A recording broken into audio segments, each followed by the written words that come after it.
Dans la nuit du 10 au 11 mai 1968, plusieurs barricades sont dressées dans le quartier latin de Paris, suite aux manifestations de la journée.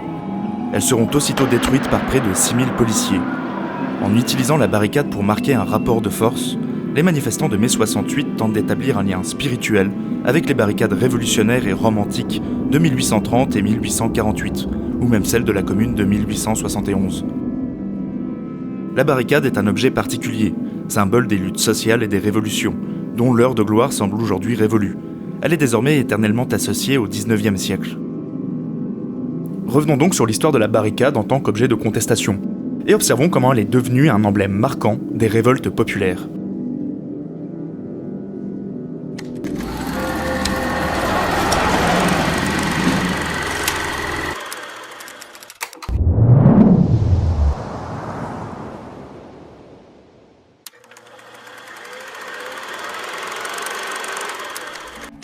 Des barricades se sont sans doute érigées avant la Renaissance, dans le cadre de sièges ou de révoltes.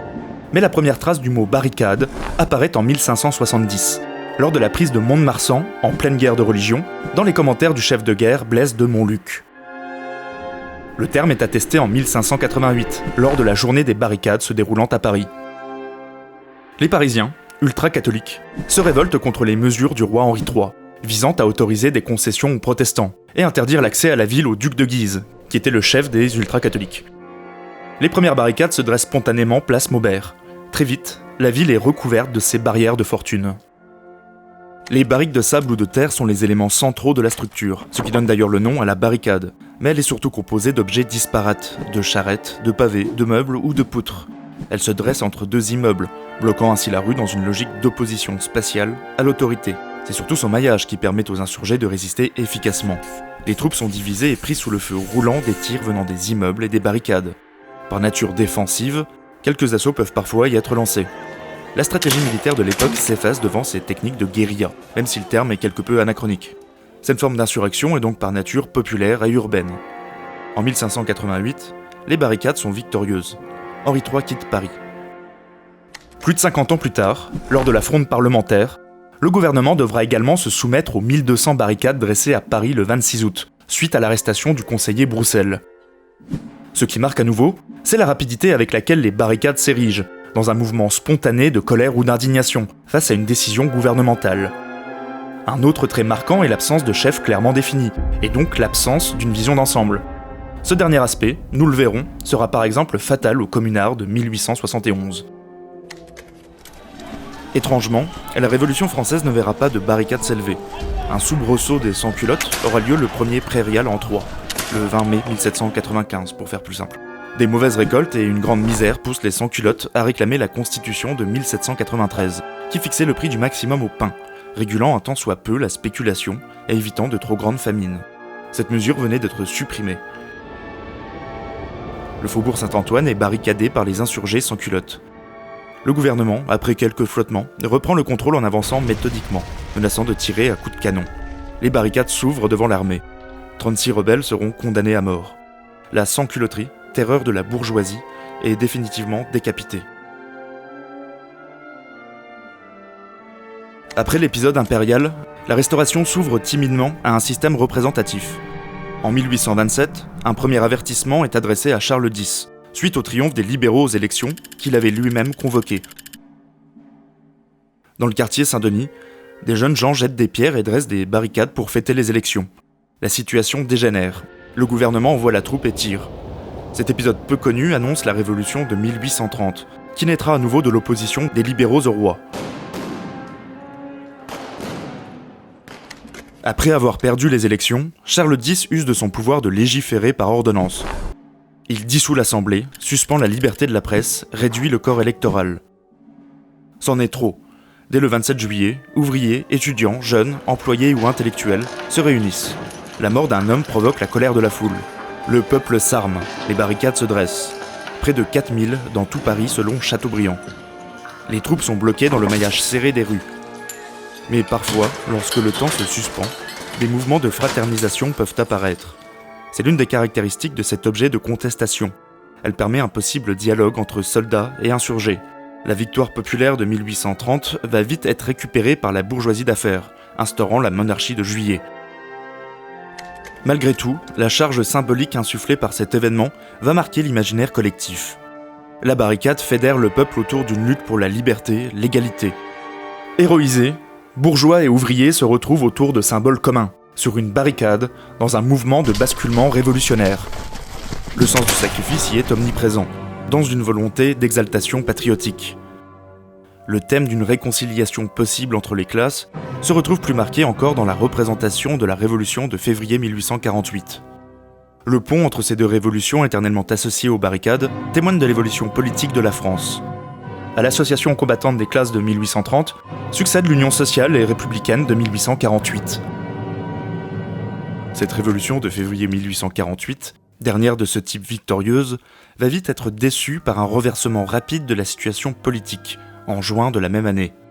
La fermeture des ateliers nationaux pousse le prolétariat à l'insurrection. Désolidarisés de la bourgeoisie, des étudiants et des intellectuels, les journées de juin sont fatales pour les insurgés.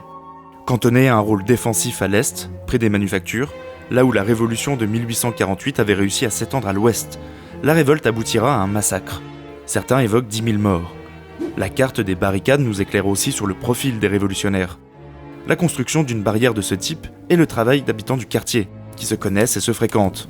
La barricade est étroitement liée à une vie de proximité, de rue, et donc de communauté de vie unie dans un combat mortel. Cet aspect est à prendre en compte dans la disparition de cette forme de protestation au XXe siècle. Mais en 1848, il n'y a pas que la France qui s'embrase. C'est le mouvement du printemps des peuples en Europe, dont les causes sont diverses et variées. Volonté d'unité en Italie ou dans les États allemands, ou de sécession en Bohême. Il y a plusieurs traits communs à ces révolutions. La poussée des sentiments nationaux, l'hostilité à l'absolutisme et une forme d'insurrection armée, articulée autour de la barricade. Bien que réprimées, ces révolutions vont avoir un impact psychologique énorme sur l'Europe. Si l'on ajoute à tout cela la révolte des Canuts à Lyon de 1831 à 1834, première grande insurrection sociale de l'ère industrielle, et si l'on rajoute encore à cela les révoltes manquées à Paris en 1832, 1839 et 1851, eh bien le bilan de la barricade est tout de même assez mitigé.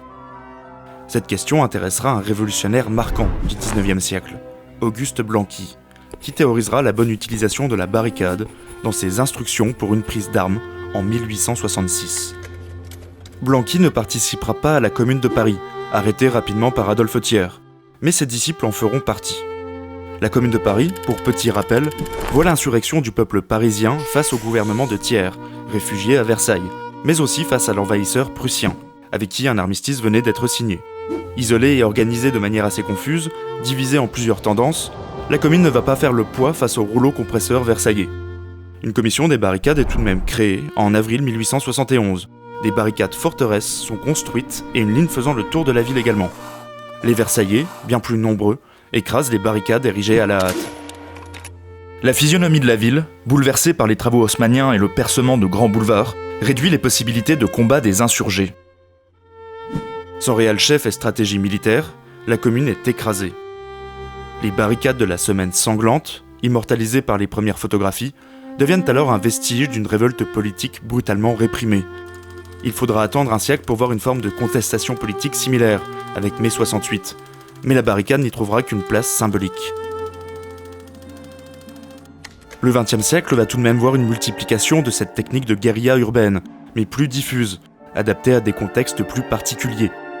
Des barricades révolutionnaires comme à Petrograd en 1917, des barricades de travailleurs lors de la révolte spartakiste de 1919 à Berlin, dans des mouvements de résistance à Barcelone et Madrid dans les années 30, et à la Libération en 1944 en France, bien sûr.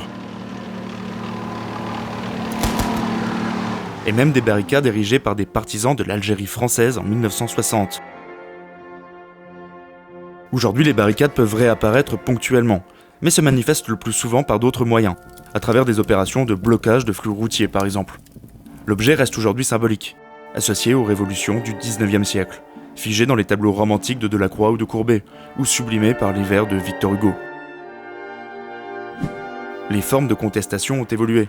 La manifestation, la grève, le boycott, la désobéissance civile ou les nouveaux moyens numériques de pression sont les nouvelles barricades de la protestation. Voilà, alors j'espère que cette vidéo vous a plu. Si c'est le cas, n'hésitez pas à mettre un petit pouce vers le haut, à commenter et à partager. J'en profite pour dire un grand merci aux tipeurs, encore une fois, et n'hésitez pas à me soutenir pour mon travail sur Tipeee. Je vous remercie encore d'avoir visionné, je vous dis à bientôt pour un nouvel épisode.